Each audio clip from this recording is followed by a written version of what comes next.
목회를 하다 보면 이제 다양한 이제 그리스도인들을 만나는데 그리스도인들한테 가장 중요한 게 이 사랑이겠죠. 뭐 두말 할 필요도 없이. 그런데 여기 지금 우리가 읽은 6절에서 이 9절 보면은 9절에 보니까 이 기록된 바 하면서 하나님이부터 시작해가지고 마음으로 생각하지 못하였다 라는 이 구절은 지난번 언제 한번 말씀드렸는데 성경에 딱 요 구절을 이렇게 기록한 구약의 말씀은 없다. 바울 사도도 그렇고 요한 사도도 그렇고 가끔씩 성경을 인용하실 때 이분들이 이제 유대인이기도 하고 또 성경을 깊이 묵상하고 또 그런 쌓인 것들이 있다 보니까 이분들의 머릿속에서 이렇게 성경 말씀들이 엮이고 또 뭐라 그럴까 또 이렇게 뭐 만들어졌다라기보다는 그래서 그걸 인유라고 전문적인 표현이 인용이 아니라 인유다 이렇게 말씀을 하는데 그래서 여기 9절 방금 말씀드린 이 부분이 그러니까 예정에 관한 말씀인데 그래서 예정이 곧 사랑이다. 하나님은 사랑이시라고 그러고 창세전에 자신의 그 안에서 우리를 택하시고 예정하셨다 하는데 이제 우리가 하나님을 사랑한다라는 것은 하나님께서 나에게 이런 일들을 계획하셨고 또 이루시는구나. 이걸 알고 내가 동의를 드리고 또 그것으로 만족하면서 하나님과 함께 하는 것이 사랑입니다. 사랑. 3일간 이제 아이들하고 여름에 또 아우니치 가려고 답사를 갔다 왔는데 많은 생각을 하게 됐어요. 뭐 계속 걸으니까 한 36km 이상 걸으니까 계속 생각을 하면서 어떻게 하면 또 이번 기회에 하나님께서 원하시는 걸 우리가 잘 순종할 수 있을까 뭐 이런 생각도 하고 그런데 이제 아이들이니까 이제 부모님이 의당 사랑하죠. 사랑하는데 뭐 부모님의 사랑 또 부부의 사랑 또 뭐가 하여튼 사랑이 많잖아요. 근데 참 지금 말씀드린 이 성경에 입각한 사랑 그러니까 어떻게 보면 사랑의 본류고 또 사랑의 본질이죠. 그런데 이게 참 기독교인들에게 낯설다. 그러니까 이렇게 되는 겁니다. 이제 성경 말씀이 우리의 삶에 들어와서 구체적으로 이렇게 와닿으면 너가 생각하는 사랑은 그 사랑이 아니다. 이제 이런 느낌이 오거든요.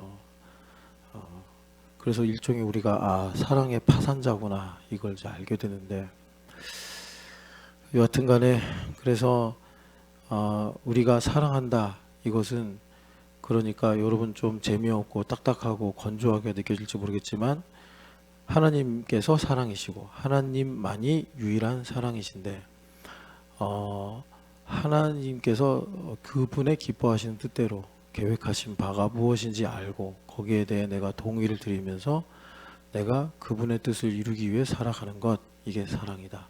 그러면 부모님이 자식을 위해 사랑하는 것은 많이 잘 먹이고 잘 입히고 또 뭐 교육 잘 시키고 이런 거는 그럴 수도 있고 안 그럴 수도 있는 겁니다. 상대적으로 덜 먹일 수도 있는 거고 어쩔 때는 없는 게 복일 수도 있는 거고 요즘은 과잉이라서 이제 복이죠. 복이 아니라 이제 고통이 오죠. 모든 게 다 우리 아이들한테는 좀 과잉입니다. 과잉. 뭐 그게 그래서 학교에도 심각한 부작용을 만들잖아요. 부모님의 과잉. 그런데 이게 사람들이 전체적으로 이렇게 수위가 올라가니까 먹는 거나 애들이 가지는 거나 아마 집마다 장난감 때문에 골치가 아플걸요. 너무 장난감이 많아서. 옛날에는 그 축구공 하나, 로봇 하나, 저 때는 그러고 살았거든요. 로봇 장난감 하나 가지고 좀 잘 사는 애였어요. 근데 그런 게 수십 가지잖아요.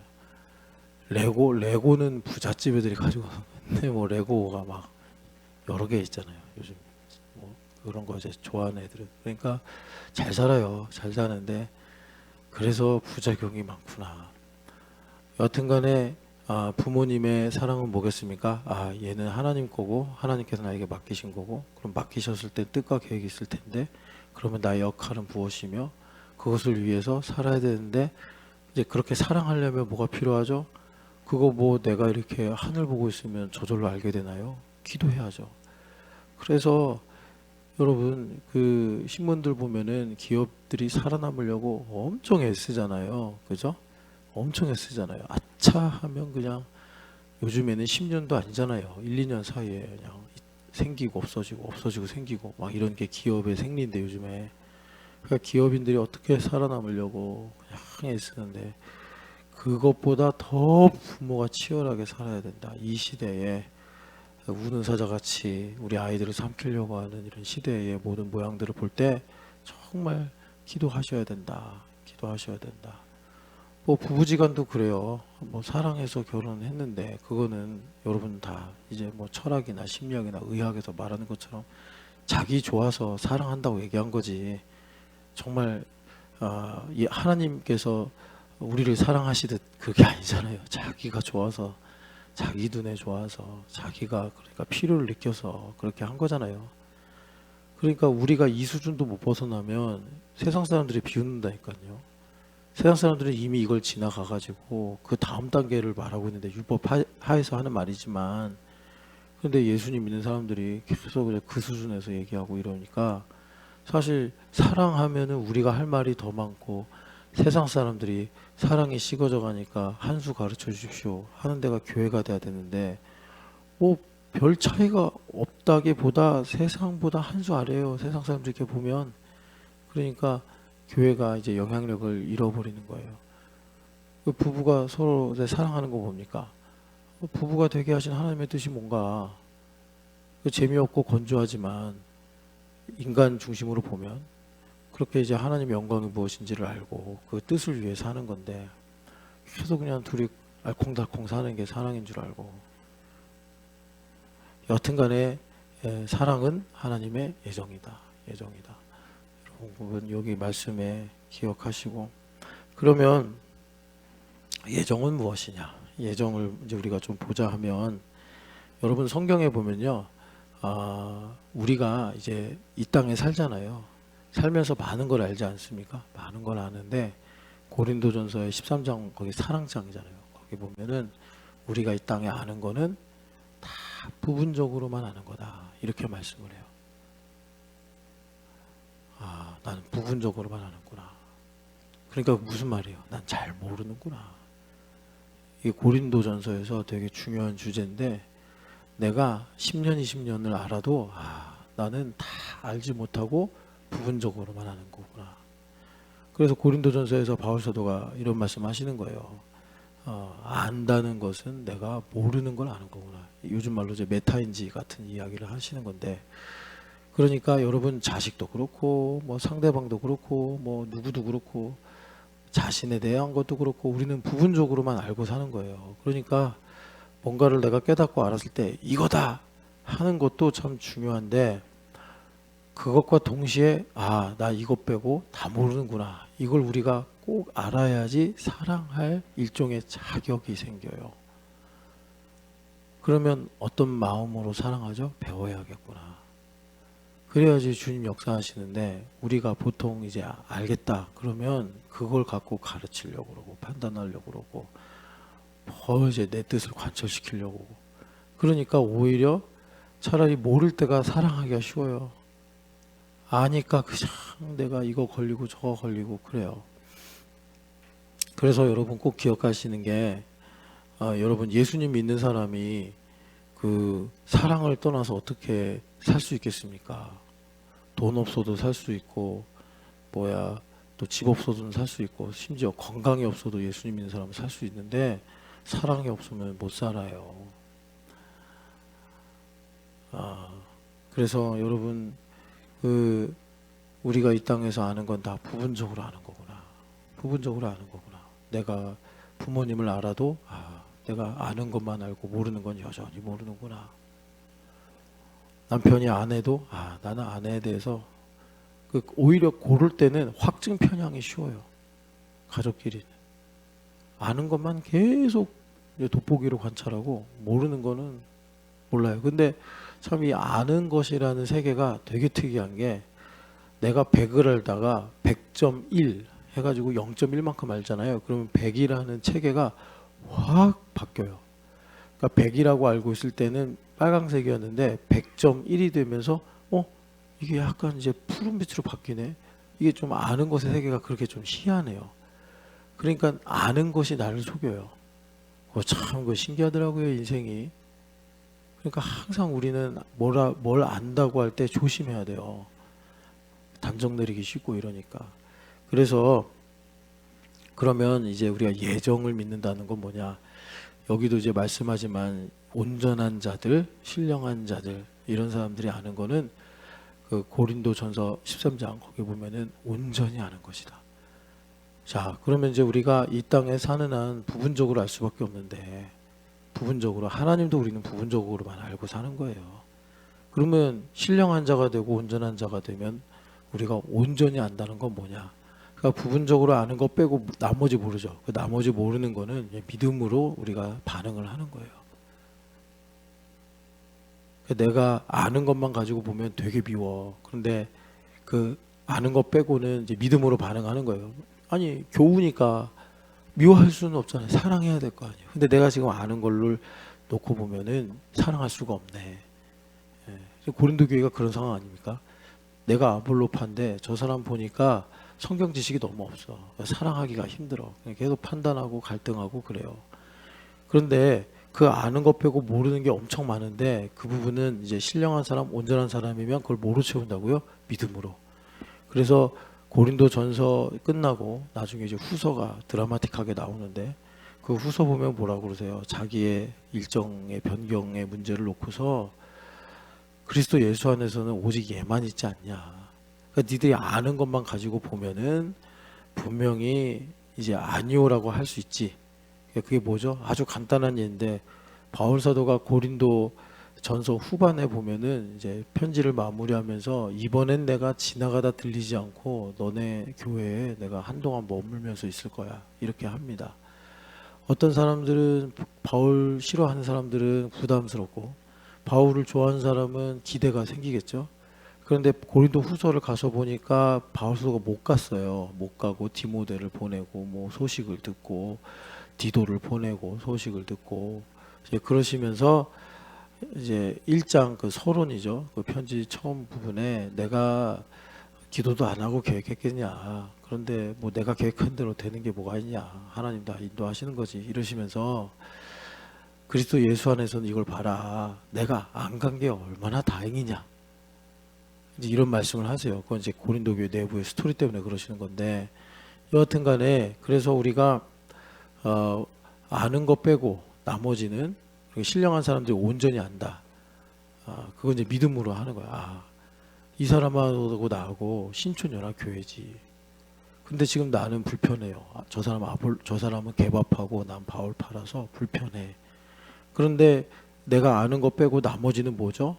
이제 믿음으로 성령 하나님께서 가르쳐 주시고 역사하시고 또 성령 하나님께서 보여주시고 그래가지고 예정하신 가운데 내가 온전히 아는 자인 것처럼 반응을 하는 거예요. 이제 사랑이 흘러가게.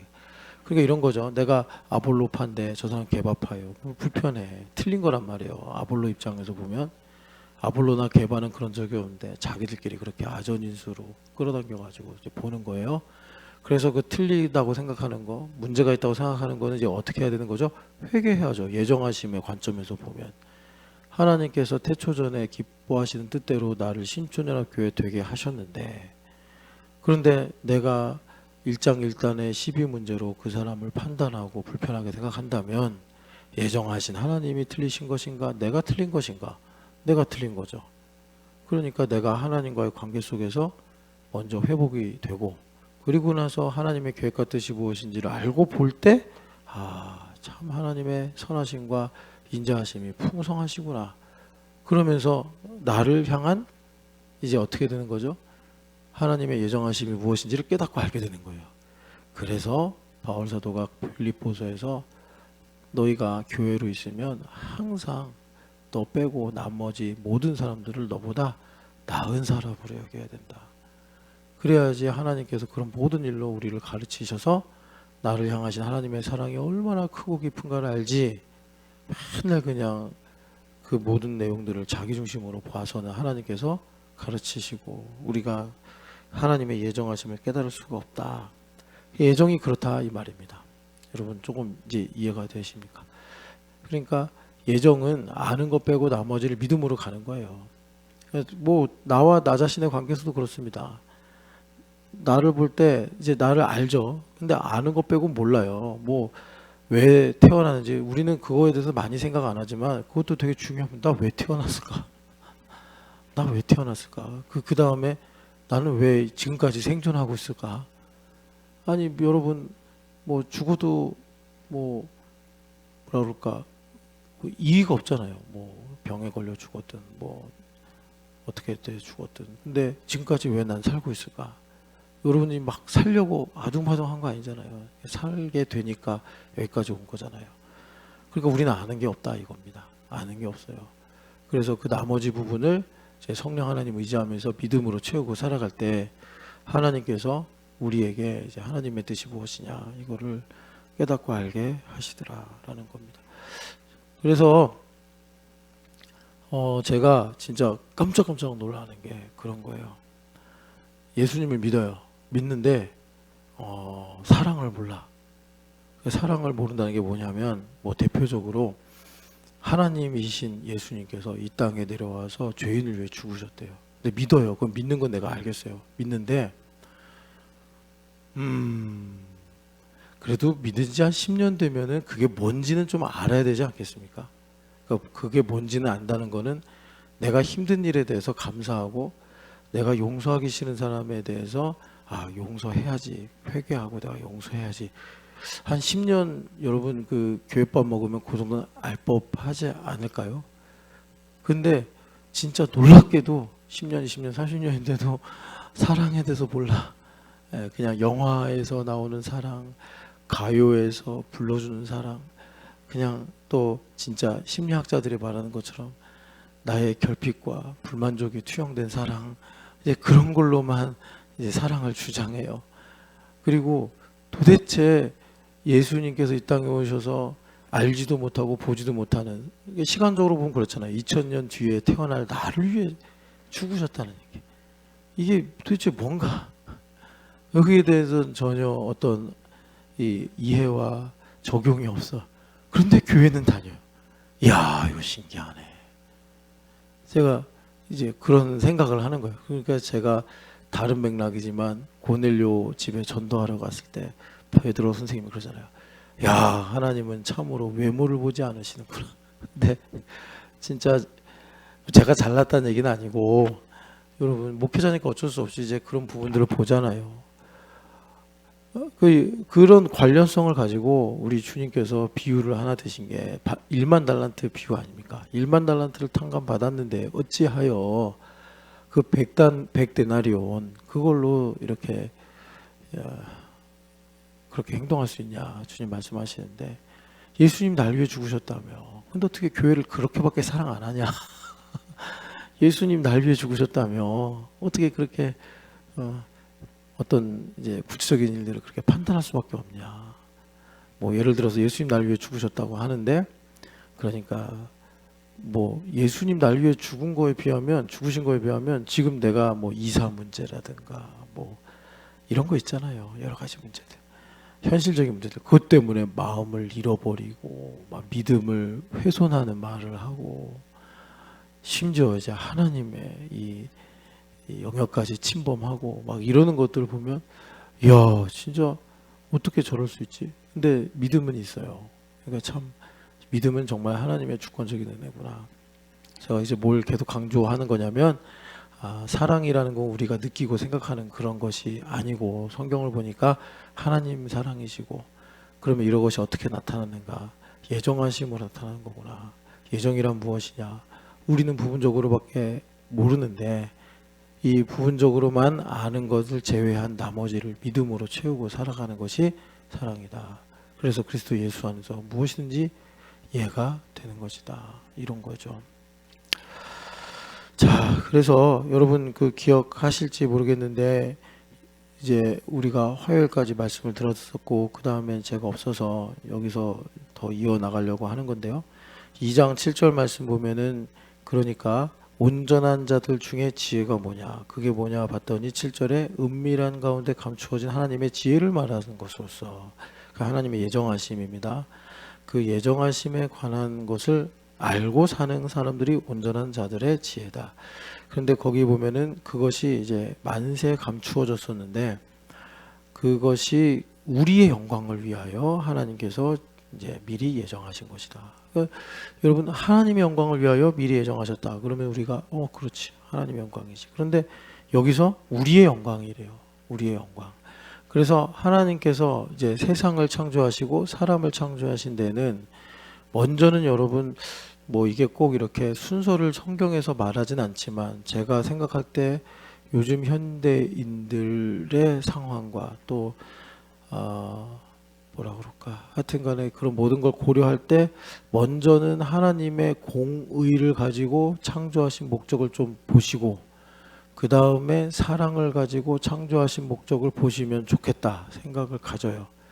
그러니까 공의를 가지고 창조하신 목적을 본다는 것은 하나님께서 큰 날의 심판을 위하여 우리를 증인으로 세우시기 위해 창조하셨구나, 이걸 우리가 먼저 세계관으로 받아들이고 그 다음에 하나님께서 사랑으로 우리를 창조하셨는데 그것은 뭐냐면 하나님의 나라를 우리에게 상속하여 영원히 우리와 임마누엘 하시기 위해서 창조하셨구나.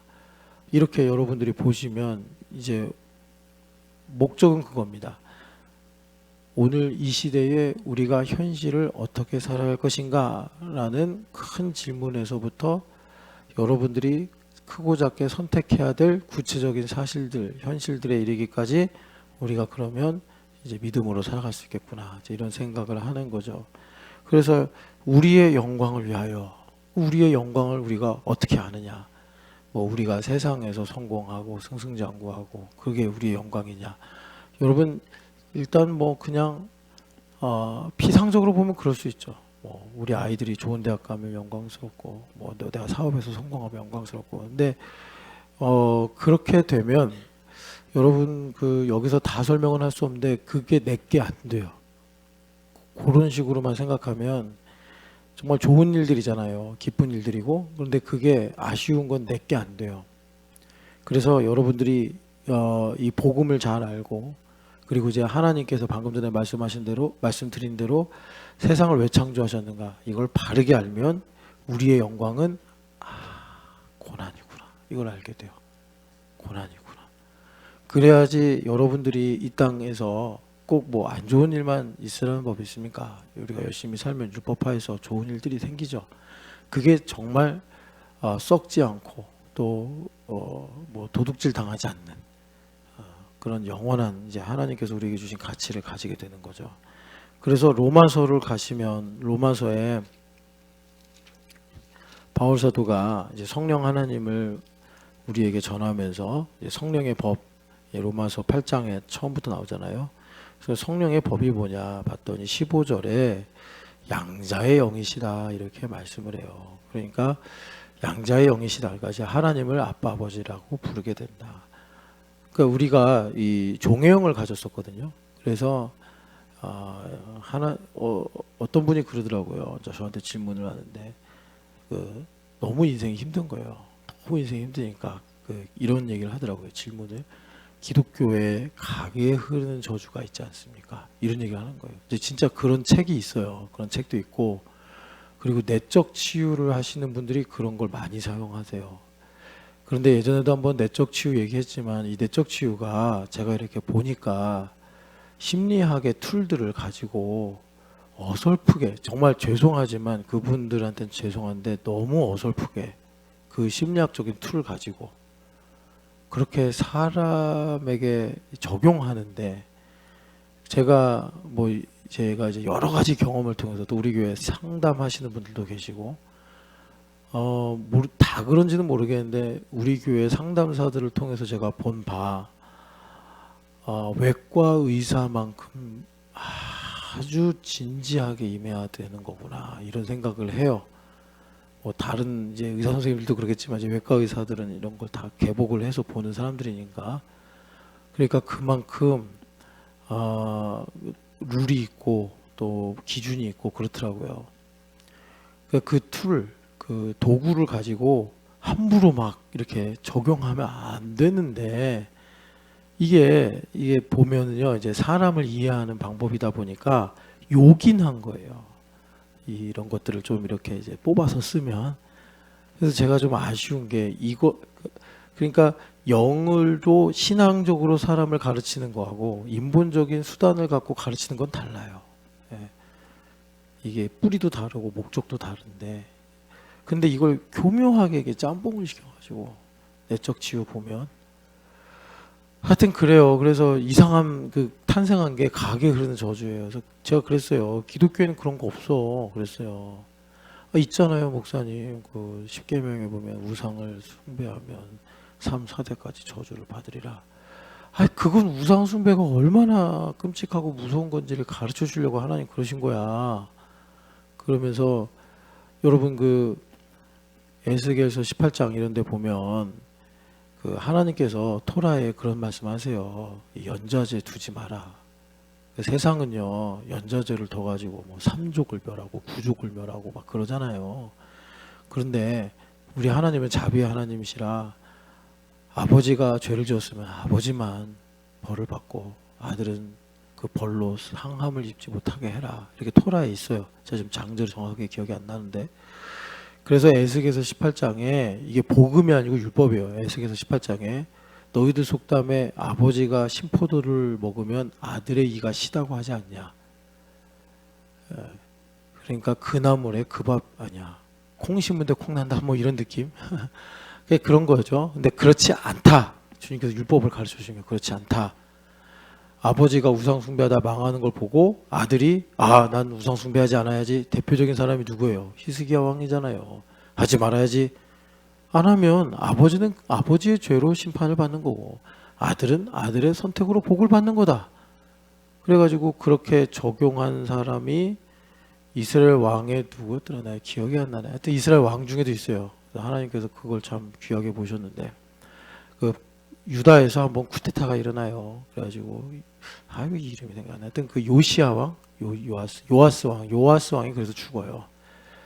그 아시잖아요. 그 아달랴 그때 막 이제 왕자들 다 죽이고 그럴 때 여호야다 제사장이 요아스를 살렸는데 이 사람이 나중에 사가랴를 죽이잖아요. 그 여호야다 제사장의 아들인 사가랴를 죽여요. 바른말 한다고. 그러니까 그것 때문에 피가 땅에 뿌려져 가지고 신하들의 쿠데타를 일으켜요. 그래서 요아스 왕의 아들 이름이 생각나는데 그분이 그 자녀들은 살려줘요. 반역을 일으킨 신하들은 다 이제 반역죄를 지었으니까 벌을 받지만 여하튼간에 그래요. 그래서 아니야 가게 흐른 저주 없어. 그거 사람들이 만든 거야. 그러면 토라끼리 충돌하는 거 아니냐. 우상숭배죄는 그렇게 끔찍하다는 거지. 그래서 물론 여러분 그게 가게 흐르는 저주가 아니라 율법화에서 아들은 아버지를 닮잖아요. 이제 그런 것 때문에 그렇게 이제 마치 저주가 흘러가는 것처럼 보일지 모르나 그렇지 않아요. 절대 그렇지 않아요. 여러분 혹시 마귀가 그렇게 와서 여러분들 속여도 절대 속지 마세요. 우리가 스스로 선택하는 걸 하나님은 매우 중요하게 여기십니다. 그래서 예전에 저 90년대 때 그 비전 복음이 그냥 우리 40, 50대 이 40, 50대를 완전히 이상하게 만들었다. 제가 그 얘기 가끔 하는데 여전히 이상하더라고 40, 50대. 근데 그것만큼 좀 다른 복음과 같은 이 후유증을 만든 게 내적 치유 같아요. 저는 너무 이상한 걸 많이 만들었어요. 그래서 내적 치유는 하려면 그냥 이런 겁니다. 아프면 병원 가면 되는 거예요. 그죠? 그것처럼 상담 받으면 되는 거예요. 아프면 내적 치유 그거는 하여튼 제가 그 사역하시는 분들을 다 뭐라고 할 수는 없고 여하튼 그래서 우리는 종회형을 받지 않았어요. 종회형은 그러니까 이제 정죄를 받는 거죠. 그러면 계속 가게 흐른 저주 이런 얘기 하는 거예요. 그런 거 없어요. 제발 좀 여러분. 뭐 정말 3대째 우상 숭배했다. 근데 오늘 내가 기독교인이 됐다. 끝나는 거예요. 끝나는 거. 저주 없다고. 근데 여기 이제 성령 하나님께서 그렇게 오셔서 우리를 자녀 되게 하신다. 그럼 자녀가 되면은 도대체 뭐가 달라지냐? 때깔이 달라지느냐? 기도하면 그냥 막 응답 받냐? 그게 아니고 여기 보니까 하나님의 상속자가 되는 건데 이건 쉽죠. 강성모 집사님의 자녀들이 강성모 집사님의 재산을 상속받는 거지 다른 애들이 강성모 집사님의 재산 상속받는 게 아니잖아요. 그것처럼 우리는 하나님의 상속자가 되는데 그럼 하나님의 상속자가 된다는 게 뭐냐? 이것이 이제 증인하고 사실 오버랩이 되는데 뭐죠? 고난을 통하여 영광을 보는구나 이겁니다. 고난을 통해서 영광을 보는구나 그런 거예요. 그럼 여러분들이 고난 받기 싫어요. 또 이럴 수 있죠. 솔직하셔서 참 좋습니다. 예. 이상하게 고난을 좋아하는 것보다 그게 건강한 거예요. 예. 그런데 여러분 여기서 이 고난은 두 가지가 있어요. 제가 보니까 성경에 보면 자원하여 받는 고난. 친구가 힘들어. 같이 힘들 수 있죠. 우정이 있으면. 그런 영광스러운 고난이 있어요. 그거를 정말 친한 친구예요. 불명예스럽게 생각 안 한다고.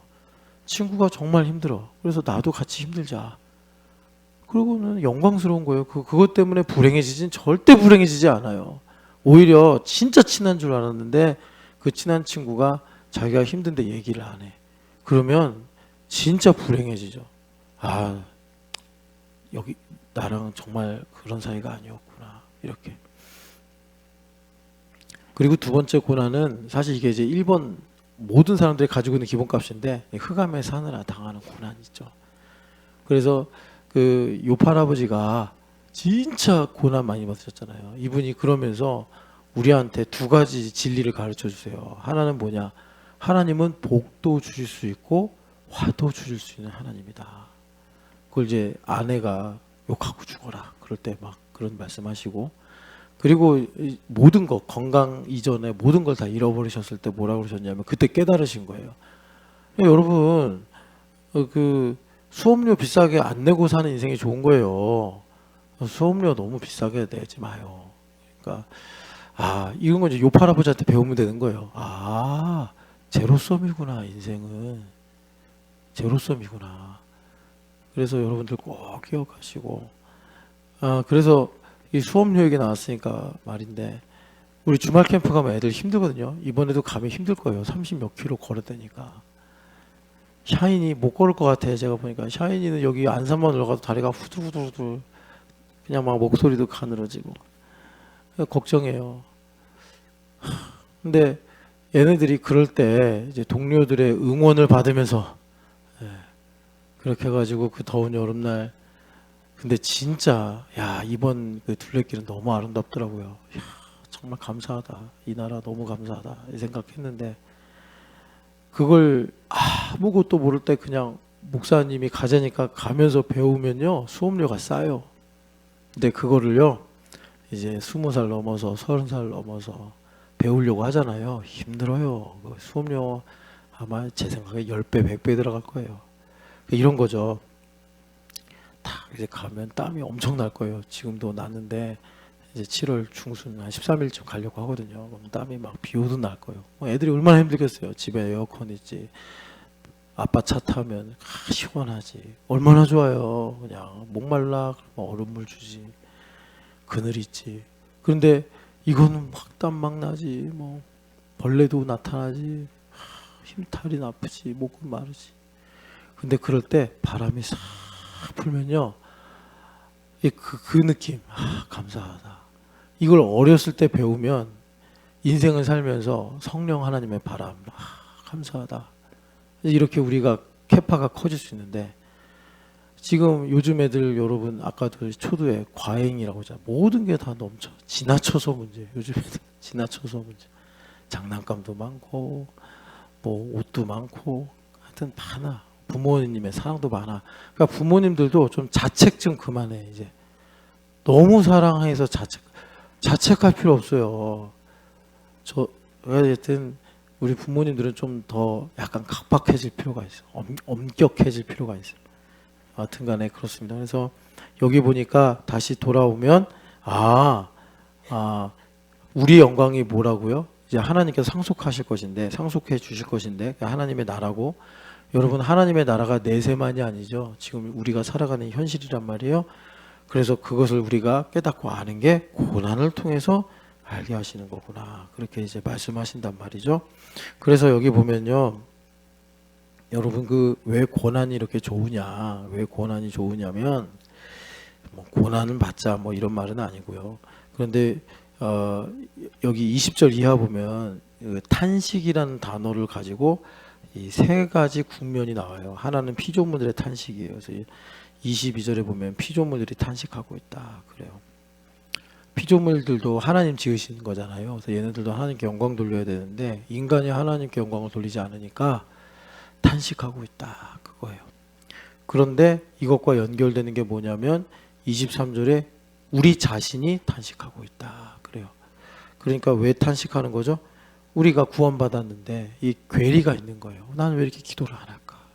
나는 왜 이렇게 하나님보다 세상을 사랑할까? 뭐 이러는 거죠. 그러면서 우리 속에 탄식이 있대요. 이 탄식은요, 여러분 나중에 여기 26절 보면은 성령 하나님의 탄식이, 이건 들리지 않는 탄식이고 볼 수 없는 탄식이에요. 그러니까 여러분 예정하심이라는 게 아까 전에 고린도전서 보면 눈이 있어도 보지 못하고 귀가 있어도 듣지 못하고 마음이 있어도 깨닫지 못하느니라. 그런데 그 예정하심을 주님께서 기가 막힌 모략으로 우리에게 깨닫게 하시는 방법이 뭐냐면 고난을 통해 내가 겸손해지고 고난을 통해 내가 목마르게 되면서 나에게 나의 한계를 넘어서는 어떤 지평이 열리는데 그 지평이 열리면서 뭘 알게 되는 거죠? 성령 하나님의 말할 수 없는 탄식의 세계로 들어가는 거예요. 성령 하나님의 세미한 음성이 들린다 이런 말입니다. 세미한 음성이 들리기 시작하는 거예요. 그럴 때 뭐가 열리느냐? 나와 나 자신 사이의 괴리로 인한 탄식. 그리고 그 다음에 또 보이는 게 뭐냐면 이 만물의 탄식이 보이는 거예요. 이렇게 될 때 우리가 여기 이제 27절 28절 하나님의 뜻대로 성도를 위해 간구하심이라 하나님의 뜻대로 부르심을 입은 자들에게는 모든 것이 합력하여 선을 이루느니라 하나님이 예정하신 바가 뭔지가 깨달아지는 거예요. 그러니까 하나님의 사랑을 입는 것, 나를 향하여 하나님께서 두신 계획과 뜻을 알고 가는 것, 우리 그래야지 이 땅에서 현실 모든 문제들을 제대로 알고 또 주시는 지혜와 능력으로 해결할 수 있단 말이에요. 근데 그걸 이 시대에 이제 우리가 어떻게 알아요? 하나님의 예정하심을 알아야 된다 이거예요. 여기 지금 하나님의 뜻대로 다 이게 예정인데 뜻을 약화시켰단 말이에요. 번역을 하면서. 그래서 30절, 29절, 30절 계속 예정 이야기예요. 그 아들의 형상을 본받기 위하여 미리 예정하셨다 이거예요. 그래가지고 미리 예정하신 그들을 부르셨고 그래서 마침내 영화롭게 하시는구나. 우리가 그 하나님의 예정하심을 성령 하나님께서 기름 부어주셔서 깨닫고 알게 하시는데 그 비밀이 그러니까 십자가의 능력 우리 그러잖아요. 그것처럼 우리 인생에 고난의 신비가 있다라는 것입니다. 그래서 이 고난을 통해서 우리가 성령 하나님의 탄식을 듣고 알게 되더라. 그래서 예정하심을 믿고 산 사람을 고린도전서 4장으로 가보세요. 고린도전서 4장으로 가면은 뭐라고 그러느냐. 1절 같이 읽겠습니다. 사람이 마땅히 우리를 그리스도의 일꾼이요 하나님의 비밀을 맡은 자로 여길지어다. 아멘. 그래서 여러분 이 땅에서 뭐 우리가 이직도 할 수 있고 또 구직도 할 수 있고 우리가 여러 가지 이제 해결해야 될 다사다난한 문제들이 많은데 어떻게 돼야지 그 일들을 잘 해결할까요? 일꾼이 돼야 돼. 일꾼. 그러니까 하나님의 예정하심을 아는 사람 어떤 사람이에요? 그리스도의 일꾼이에요. 그리스도의 일꾼. 근데 그리스도의 일꾼은 어떤 사람이에요? 여러분 그 고린도 후서에도 나오지만 예정하심을 알기 때문에 그 비밀을 알기 때문에 내가 하나님의 일꾼으로 자천을 한다 그래요. 그래서 여기 보면 뭐라고 그러죠? 일꾼은 어떤 사람이에요? 하나님의 비밀을 맡은 자로서 하나님의 신비를 알고 있는 사람들이에요. 그래서 그런 사람들은요 충성한다. 충성이 뭐죠? 여러분 충성에 대한 내용을 잘 보여주는 사례가 갈렙인데 갈렙이 그 헤브론 산지를 정복하면서 자기 충성했다고 인정받았다고 얘기하잖아요. 충성이 뭐예요? 온 마음으로 이제 하나님을 따랐다 이렇게 말씀하는데 여러분 그 온 마음으로 하나님께 마음을 이게 온 마음으로 하나님을 따랐다는 거를 우리는 또 다윗의 이 말씀으로 보면은 마음이 합했다. 그래서 여러분 그 한나 할머니, 한나 아줌마 이야기 나오고 그 다음에 엘리네 이야기 나오는데 엘리세상 가문 거기서 하나님 그러시잖아요. 너무 속상하셔서 이제 그 어떤 선지자를 통해서 말씀하시는데 내 마음에 충실한 한 제사장을 내가 일으킬 것이다. 내가 그를 통해서 내 뜻을 행하리라. 그것이 나중에 이제 사무엘과 다윗 이렇게 이게 연결되면서 되는데 그러니까 여러분 어떤 거죠? 마음이 합한 거라고. 내가 하나님께 충성한다. 내가 그리스도의 일꾼이다. 하나님 마음에 합한 거라고요. 그거를 여러분 한 장만 넘기시면 뒤로 앞으로 가시면 고린도전서 2장 15, 16절 같이 읽겠습니다. 신령한 자는 모든 것을 판단하나 자기는 아무에게도 판단을 받지 아니하느니라. 누가 주의 마음을 알아서 주를 가르치겠느냐. 그러나 우리가 그리스도의 마음을 가졌느니라. 아멘. 마음을 합한 사람, 충성하는 사람, 비밀을 맡은 사람, 하나님께서 나를 향하신 계획과 뜻이 무엇인지 깨닫고 알고 가는 사람. 그런데 그거는 이거다 이렇게 아는 게 아니라 부분적으로 아는 것이고 부분적으로 아는 그 이상을 믿음으로 하나님께 맡겨드리고 가는 거예요. 그래서 지난번 기억나시죠? 제가 제발 이거 하면 안 된다고 하는 거. 예를 들어서 김 목사님이 어떤 계획을 하는데 뭐 누가 이렇게 우연히 말했고 누가 이렇게 했고 누가 저렇게 해가지고 이렇게 가는 겁니다. 그거 그렇게 하면 안 돼요, 여러분. 진짜 여러분들을 위해서 하는 말이에요. 제가 그걸 싫어해서가 아니라 그렇게 가면 뭐라 그래야 돼. 하여튼간에 스텝이 꼬여요. 스텝도 꼬이고 본인이 말해놓고 본인이 그걸 배반해요. 그러니까 여러분 우리가 예정하심을 아는 방법은 나를 진지하게 성찰하는 거예요. 나를 진지하게 성찰하고 오늘을 건실하게 견고하게 살아갈 때 그걸 통해서 내가 부분적으로 아는 바를 가지고 이제 나머지 하나님께 믿음으로 의지하면서 가는 게 예정하심을 믿고 사는 거예요. 여러분 그걸 미리 알려고 뭐 어디 가서 예언기도 받고 뭐 누가 뭐 이렇고 저렇고 격려는 받을 수 있는데 그걸 판단의 근거로 삼았다가는 정말 심각한 오류에 빠진다. 그래서 마음이 합한 건 뭐냐? 여기 보니까 신령한 사람은 모든 것을 판단하나. 이 말씀 뭐냐면 신령한 사람은 나머지 모든 것을 주님께 맡기고 가기 때문에 정죄를 안 받아요. 정죄를 받지 않아요. 그러니까 누구도 정죄하지 않고. 그러니까 신령한 사람은 모든 것을 판단한다. 그래서 그리스도의 마음을 가졌느니라. 주님께서 우리에게 이제 말씀을 하시는 거예요. 그래서 여러분이 신령한 사람, 예수님의 마음을 가진 사람, 여기 보면 누가 주의 마음을 알아서 주를 가르치겠느냐. 욥기에서 그 막 질문하잖아요. 별이 어떻게 생겼는지 알아? 바다의 근원이 무엇인지 알아? 땅이 어떻게 생겼는지 알아? 막 이런 정말 우리 인생으로 말하면 근원적인 질문을 하는데 그때 욥기에 뭐라 그러죠? 누가 주의 마음을 알아서 그때 주님께 조언을 했겠냐. 이제 그 말씀 인용하신 거예요, 여기서. 그러면서 우리의 그 근원이라는 게 뭐겠어요? 하나님 예정하신 바 아니겠습니까? 하나님의 깊은 것. 고린도전서 2장에 하나님의 깊은 것을 통달하신 성령 하나님께서 우리에게 그 모든 것을 알려주신다고 그랬는데 그렇게 우리가 그런 것들을 깨닫고 알고 가야지 이제 우리가 지금 살아가는 이 시대에 우리가 시세를 읽고 그리고 구체적으로 맞닥뜨리는 모든 일에 대해서 하나님의 인도하심을 받으며 걸어갈 수가 있더라라는 것입니다. 그래서 여러분 여기 중요한 것이 내가 그리스도의 마음을 가졌느니라. 우리가 그리스도의 마음을 가졌느니라. 어떻게 갖죠? 교회가 되면 갖는 거예요. 교회가 되면 여러분 예수님의 몸이니까 제 손가락도 제 마음을 가지고 있고 제 발바닥도 제 마음을 가지고 있어요. 마찬가지예요. 여러분들 다 교회의 지체예요. 일부죠. 그런데 예수님과 한 몸이 됐기 때문에 여러분들도 예수님의 마음을 가진 거예요. 그래서 여러분 제 다리는요.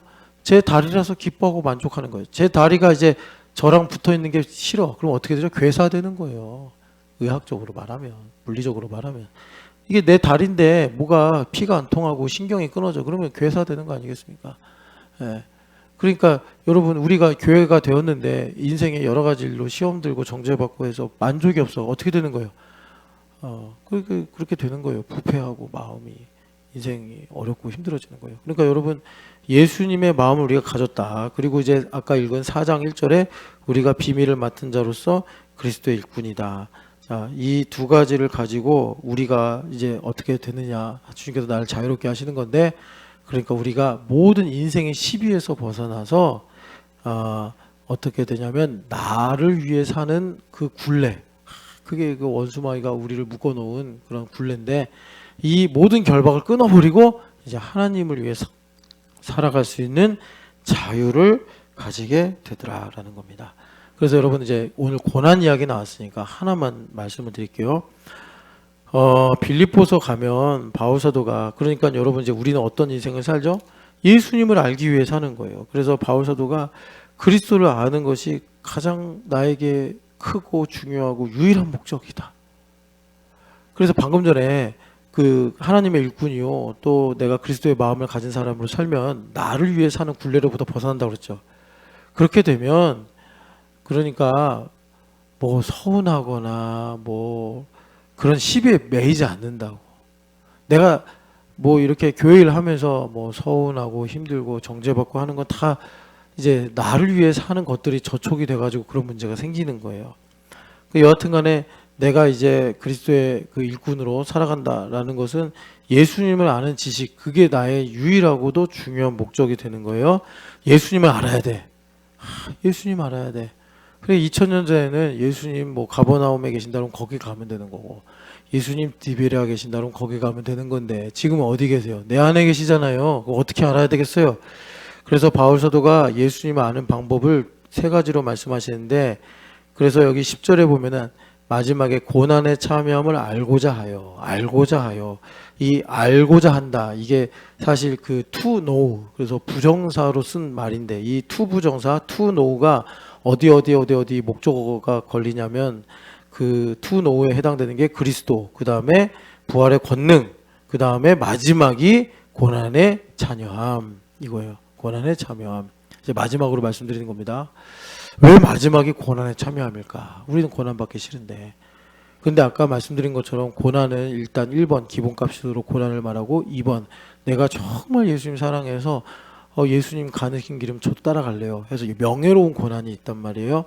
근데 여하튼 간에 이 고난의 참여함을 이 맨 끝에 두셨단 말이에요. 제일 중요하다고 보시는 건데, 이 고난이 참여함이 뭐냐? 얼마 전에 노년의 의미라는 책 추천했잖아요. 거기 딱 보면은 인격의학이 뭔가, 이 폴 트루니에가 원래 내과 의사인데 이분이 쭉 이제 사람에 대한 관심을 갖고 의사로 살다 보니까 이 마음이라는 거에 주목하기 시작하면서 이제 거기 보면 자기가 이제 인격의학이라는 것을 뭐 만들었다. 그런데 인격의학이라는 것이 과학적이지 않다 보니까 사람들이 뭐 이렇게 무시한다. 뭐 이런 얘기를 쭉 하면서 거기에 한 사례가 나오는데, 자기 친구 중에 외과 의사가 있는데 얘도 외과 의사로서 이렇게 사람들을 관찰하다 보니까 외과 의사 은퇴하고 나와 같이 인격의학에 이제 연구하기 시작을 했는데, 이 인격의학으로서 이 사람이 하면서 한 가지 성과를 올린 사례를 하나 말하는데요. 거기에 이런 얘기가 있어요. 어떤 여자분이 오셨어요. 네, 이제 자녀를 앞세운 거예요. 너무나 힘들고 고통스럽다. 난 삶을 이유가 없다. 막 너무 슬프다. 그런데 그 외과 의사로서 은퇴한 친구가 이제 인격의학이라는 걸 하는 사람인데, 이 사람이 이런 얘기를 한다는 거죠. 저도 사실 제 자녀를 앞세웠습니다. 그 공감하고 그것을 이제 뭐라 그럴까, 함께 저도 아픕니다 라고 얘기하니까 그 여자분이 그 자기 딸을 앞세운 일로 인해서 온갖 만 가지 질병을 가지고 있었는데 이해를 받고 그 고통을 나누니까 그 질병이 사라진 거예요. 그 의사들이니까 다 잘할 거 아니에요.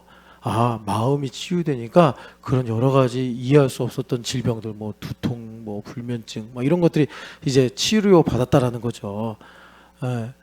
그러면서 거기 폴 트루니에가 그래요. 자기 친구랑 그 여자분하고 대화를 할 때 저도 그런 아픔이 있습니다라고 할 때 폴 트루니에가 이런 표현을 써요. 생명의 불꽃이 튀었다 그래요. 저는 이게 매우 성경적인 표현이라고 생각합니다. 나의 인생의 고난이 내 것이 아니라 그리스도의 것이었구나 할 때 우리 인생의 영생의 불꽃이 팍 튀는 겁니다.